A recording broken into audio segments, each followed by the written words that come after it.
So, kung bakit siya nagpalit ng caption from the initial caption na papunta na tayo sa exciting part. Magdedemanda siya sa lahat ng tao tapos ngayon biglang thank you for the engagement. Gusto mo lang bang kumita, girl? O bakit daw si Bossing at si Pauline? Si Apple, she posted recently na yun nga, hahanapin niya ngayon yung mga taong nang babasya sa kanya at sa relationship niya with Chad. Ngayon, ang mga netizen, parang hindi naman yata feasible ito.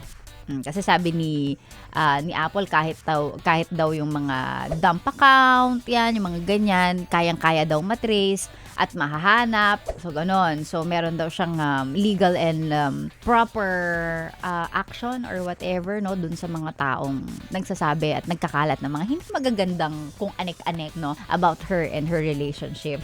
Kasi, isa pang instance is, napikon daw itong si Apple sa isang TikTok creator na nag-call out sa kanya. So, asar na asar din yung mga netizens sa pagsagot-sagot niya ng baby girl at pagdo-double down imbes na maintindihan kung bakit off sa publiko yung malaking age gap nila na para bang hindi eh. Well, totoo naman yun. I think hindi din magiging, kung parang hindi mag-a-agree si Apple dun sa mga nang babash sa kanya na nagsasabing hindi tama yan. Because syempre, sa pananaw niya, sa kanyang perspective, wala naman siyang wala siyang nilalabag na kahit anong batas, wala siyang niyuyurakang ibang tao. Basta masaya siya, single naman si Chad and single sila, that's it. So syempre, hindi niya talaga kumbaga hindi iba yung niya iba yung kanyang she perceives it differently. So hindi talaga mag-a-agree, 'di ba? Kasi yung ibang netizen sinasabi na bakit ba hindi niya maintindihan na off talaga yung relationship nila, blah, blah, blah, blah, mga ganon. So, ayun, yun yung dahilan kung bakit recently trending siya ulit. Kaya lang, eto na nga, yung post niya na papunta na tayo sa exciting part, ganyan-ganyan, na parang ang dating, no, yung initial, yung unang caption ng kanyang post ay parang nagbabanta siya na parang, guys, kayang-kaya ko kayong ipahanap, kayang-kaya ko yung hanapin, blah, blah, blah, blah. Nung chinek ng ating digital team, apparently, right now, iba na yung caption ng kanyang post na yun, ng specific post na yun. Ang nakalagay na lang, thank you for the engagement, guys. Heard your comments, all of them are appreciated and noted. Keep safe, everyone. All love.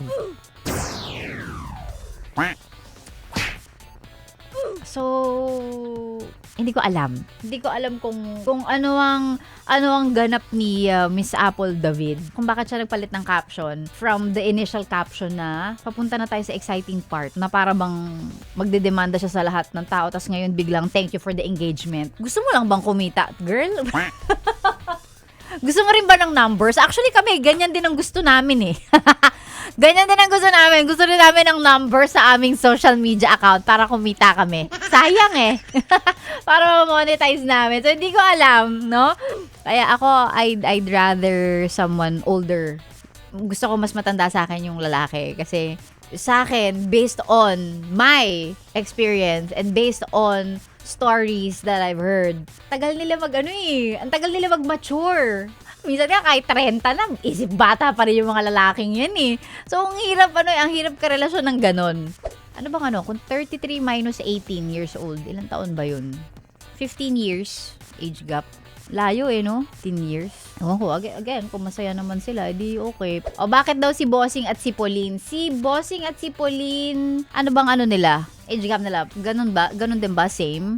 Hindi, pero I think ang difference naman is nag-meet sila, pareho na silang like matanda na talaga. Like of right age, parang ganun.